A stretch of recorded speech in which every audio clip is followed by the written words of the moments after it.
So this is to add a trailer connector for a 96 Geo Tracker.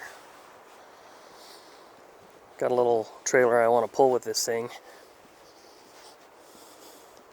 And where you find that connector is behind the driver's side tail light. The kit you're going to want to use is a Takancha 118372. And where you're going to locate the plug is right here on the wiring harness.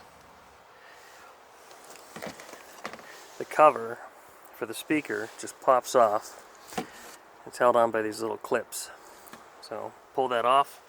You'll find this blue plug taped to the wiring harness. And that kit that I just showed you is going to basically have the correct plug that you're going to plug into that.